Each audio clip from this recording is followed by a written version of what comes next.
باتیں ہمارے دلوں تک پہنچائیں۔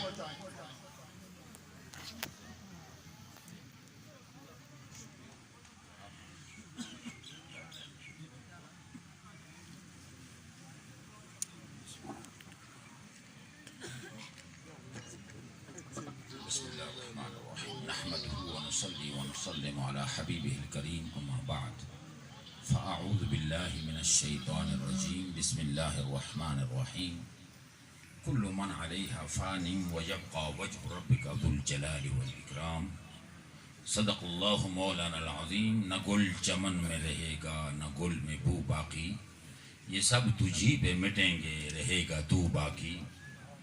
اور یا اللہ محبوب پاک کے صدقے میں آج کی یہ روحانی نورانی عرفانی وجدانی محفل میں محترم مقام جناب راجہ مہتاب خان صاحب کے برادر اکبر جناب راجہ محمد عبارت خان صاحب کے چیلم کے سلسلے منعقد ہے۔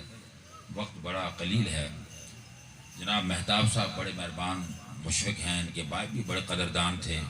جب ان کی والدہ فوت ہوئی تھی انہیں تو یاد نہیں، اسلام آباد کے علماء کے پورے گروپ کے ساتھ میں ان کی اسلام آباد کی رہائش پہ حاضر ہوا تھا اور وہاں کافی دیر تک محفل میں شرکت رہی۔ 2 دن پہلے مجھے یہ دعوت ملی، میں شکریہ ادا کرتا ہوں جناب محترم مقام مولانا زہراب عباسی صاحب کا، حضرت علامہ مولانا محمد مسکین عباسی صاحب کا، قاری حسیب عباسی صاحب کا اور حافظ ذوالفقار صاحب کا۔ آج کی اس نورانی محفل میں ظاہر ہے کہ حضرت پیر سید ریاض حسین شاہ صاحب تشریف لانے والے ہیں اور بیان انہی کا ہوگا۔ پیر حق خطیب صاحب بھی آئیں گے، مولانا عاصم محمود قادری صاحب تشریف فرما ہیں، سید ریاض المصطفیٰ شاہ بخاری، قاری شفیق الرحمن ہاشمی، قاری فیاض عباسی صاحب بھی یہاں موجود ہیں، قاری گل عباس اور حافظ ذوالفقار صاحب اور مداح رسول اعجاز قادری صاحب موجود ہیں۔ باقی کئیوں کو میں نہیں جانتا، میں نو وارد آدمی ہوں۔ جب بہت زیادہ علماء اور نعت اور مداحان محفل میں شریک ہو جائیں تو پھر بڑی مشکل بن جاتی ہے۔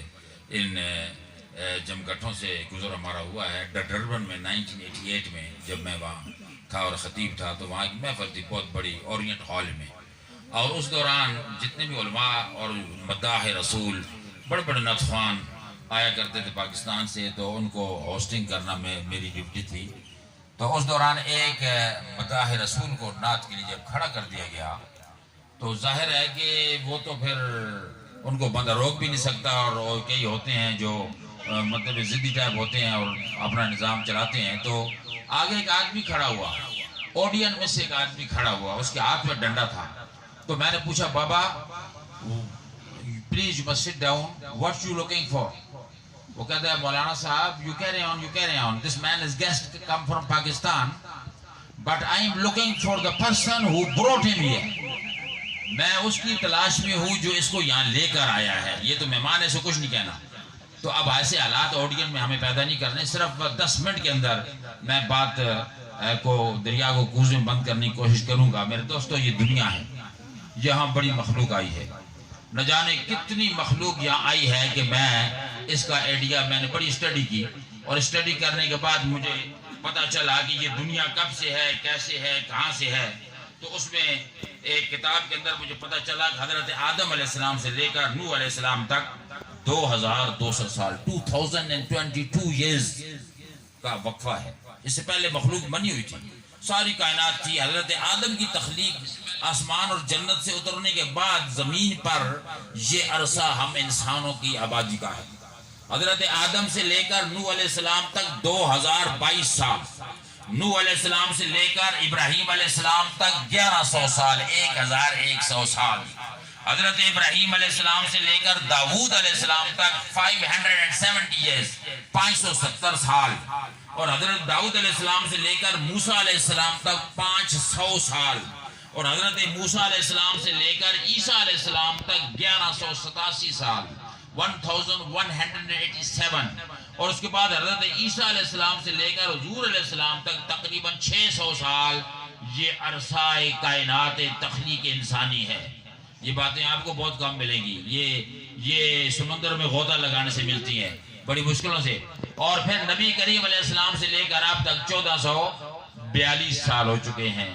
یہ دنیا تب سے اس وقت سے اب تک بنی ہے. رب کی دنیا پہلے بنی ہوئی تھی. جب اللہ نے فرمایا اکٹھا کیا فرشتوں کو اور ارشاد فرمایا وَإِذْ قَالَ رَبُّكَ لِلْمَلَائِكَةِ إِنِّي جَاعِلٌ فِي الْأَرْضِ خلیفہ. فرشتوں سے کہا فرشتوں میں ایک خلیفہ بنانے کا پروگرام بنا رہا ہوں. اب حیران کن بات ہے, بڑی ششدر کن بات ہے کہ وہ ذات خلیفہ بنا رہی ہے جو کبھی ڈسپیئر نہیں ہوتی, کبھی وہ گم نہیں ہوتی, کبھی وہ اوجل نہیں ہوتی. فرشتوں کو سوال یہ کرنا چاہیے تھا یا اللہ کہاں جانے کا پروگرام ہے؟ اگر تو خلیفہ بنا رہا ہے تو ظاہر ہے خلیفہ تو اسی کا ہوتا ہے. جب پرائم منسٹر یہاں سے جائیں گے تو اپنا اسسٹنٹ چھوڑ جائیں گے, نائب پریزیڈنٹ جائیں گے, اپنا نائب چھوڑ جائیں گے, تو کہاں جا رہا ہے؟ لیکن فرشتوں نے یہ سوال نہیں کیا. چاہیے تو یہی تھا کہ یہ سوال کرتے کہ جانے کا کہاں پروگرام ہے, یہ تو خلیفہ بنا رہا ہے, اپنا نائب بنا رہا ہے. لیکن فرشتوں نے دوسرا سوال کر ڈالا اور وہ سوال بھی سچا تھا. شکایت تھی کہ یہ پروگرام ٹھپ کر دیا جائے, انسان نہ بنایا جائے, کیونکہ انہوں نے لوہے محفوظ میں دیکھ لیا تھا انسان جب آئے گا تو اس کے لیے بڑے ہمیں جھنڈے ملنے پڑیں گے. یہ موسم, یہ ہوائیں, یہ فضائیں, یہ بارشیں, یہ برسات, یہ رزق اور یہ سارے نظام ہمیں کرنے پڑیں گے. ذرا مہنگا کام پڑ جائے گا.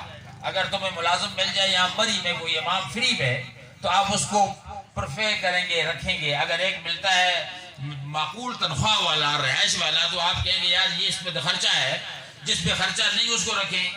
یا فرشتوں نے کہا کہ یا اللہ نحن نسبح بحمدک ونقدس لک, ہم تیری تسبیح کرتے ہیں, تحمید کرتے ہیں, نہ تو اسے روٹی مانگتے ہیں, نہ ہوا مانگتے ہیں, نہ فضا مانگتے ہیں, نہ بسترے مانگتے ہیں, نہ تو اسے بیماری دکھ درد کا علاج مانگتے ہیں. ہم کچھ بھی نہیں مانگتے یا اللہ, ہم تو بالکل فری میں تیری خدمت میں لگے ہوئے ہیں.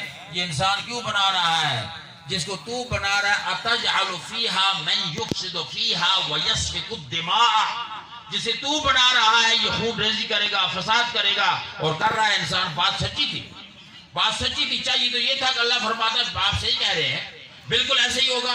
قتل و غارت ہو رہا ہے آج کل, کیا ہو رہا ہے آپ دیکھ رہے ہیں. کشمیر میں کیا ہوا, آپ دیکھ رہے ہیں فلسطین میں کیا ہوا, پاکستان میں کیا ہو رہا ہے. بھائی بھائی کو قتل کر رہا ہے. فتنہ فساد تو ہر شخص کی زندگی کا جو ہے بنیادی عمل ہے. تو اللہ کو چاہیے, یہ تھا اس کی شان کریمی ہے, چاہیے تھا چلو میں اس پروگرام کو لپیٹتا ہوں, مجھے نہیں چاہیے, میں کیوں ایسی مخلوق بناؤں جو فتنے باز فسادیے ہوں گے. اللہ اکبر, اللہ نے ہماری سائڈ لی ہے. اب اس کو یاد رکھو, شکر ادا کرو. اگر کوئی آپ کو کہیں لے جاتا ہے, میں بڑے مولوی یہاں سے لے کے گیا ساؤتھ افریقہ, انہوں نے مجھے ڈس مارا, ڈنگا. یا کئی مولوی گاؤں کے لے کر اسلام آباد آیا, انہوں نے ڈنگا مجھے. ابھی بھی مسجدیں موجود ہیں, جامع مسجد الحسین G72 اور جامع مسجد قطب شہید G68 ہر جگہ. لیکن ہوتا یہ ہے کہ انسان کے اندر یہ ایک بیماری ہے. حضرت جناب نظام الدین اولیاء تھے نا پانی کے سمندر کے کنارے پہ, تو ایک بچھو تھا وہ غوطے کھا رہا تھا, اس کو اٹھا کے باہر پھینکا, اس نے ڈنگ مارا, پھر اندر پھینک دیا, پھر پھینکا, پھر ڈنگ, 2-3 دفعہ ڈنگ وہ مارتا رہا, اور تیسری دفعہ زور سے اٹھا کے پھینکا. اور نظام الدین اولیاء ولی تھے, اور انہوں نے جب اس پہ نگاہ ڈالی اور کہا بچھو یہ بتا, میں تجھے ڈوبنے سے بچا رہا ہوں اور تو مجھے ڈنگے جا رہا ہے, تو کیوں ایسے کر رہا ہے؟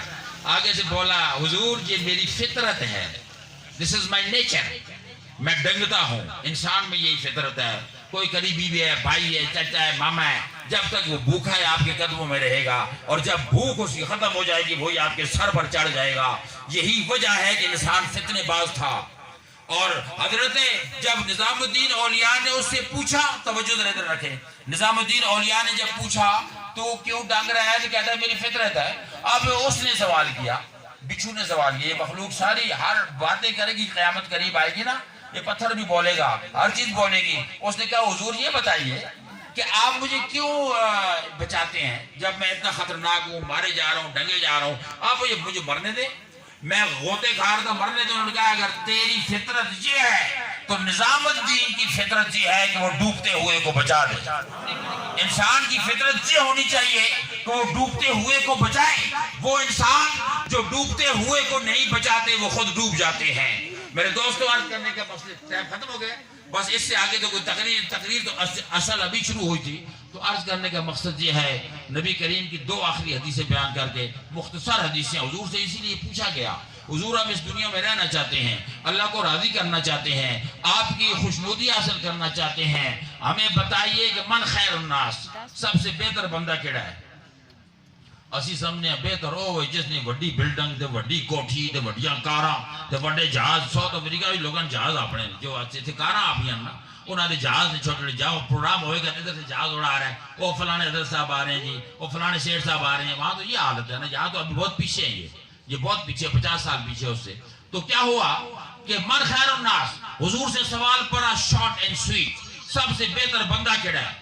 چاہیے تھا ایسی حضور کیا ہونا فلانے دولت مند، فلانا مفتی، حاجی، غازی، فلانا جناب والا، لیکن حضور نے بڑا سونا جواب دیتا، فرمایا خیر الناس من ینفع الناس، سب سے بہتر بندہ وہ ہے جو دوسروں کو نفع پہنچائے، نقصان نہ پہنچائے، نہ زبان سے، نہ کان سے، نہ ہاتھ سے۔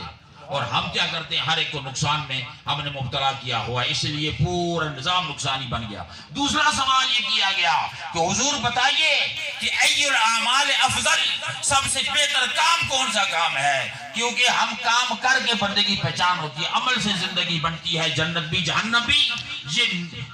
یہ خاکی اپنی فطرت میں نہ نوری ہے نہ ناری ہے، ظاہر اچھا بندہ بننے کے لیے کام چاہیے نا، کون سا کام؟ فرمایا ادخال السرور علی قلب مومن، مومن کا دل خوش کر دینا سب سے بہتر کام ہے، اس سے آگے کوئی نیکی نہیں ہے۔ لوگ کہتے ہیں حج کرو تو خدا خوش ہوگا، لوگ کوئی کہتے ہیں کعبے میں خدا رہتا ہے، کوئی کہتا ہے سر عرش اولا رہتا ہے۔ میرا یہ عقیدہ ہے کہ وہ ذات خدا سدا محبوب کے جلووں میں چھپا رہتا ہے۔ حضرت ابراہیم سے پوچھا گیا حضور بتائیے اللہ کو ڈھونڈنا چاہتے ہیں یہ لوگ، کہاں رب ملے گا؟ رب نے نہیں فرمایا کہ مسجد میں، مدرسے میں، کعبے میں، فرمایا انا عند المنکسرۃ قلوبہم، اگر مجھے ڈھونڈنا چاہتے ہو تو میں ٹوٹے ہوئے دلوں میں رہتا ہوں۔ اسی لیے بزرگوں نے فرمایا کہ اگر رب کا بندہ بننا ہے تو ڈھا دے مسجد، ڈھا دے مندر، ڈھا دے جو کچھ ٹہندا، ایک بندیاں دا دل نہ ٹھامی، رب دلاں وچ رہندا۔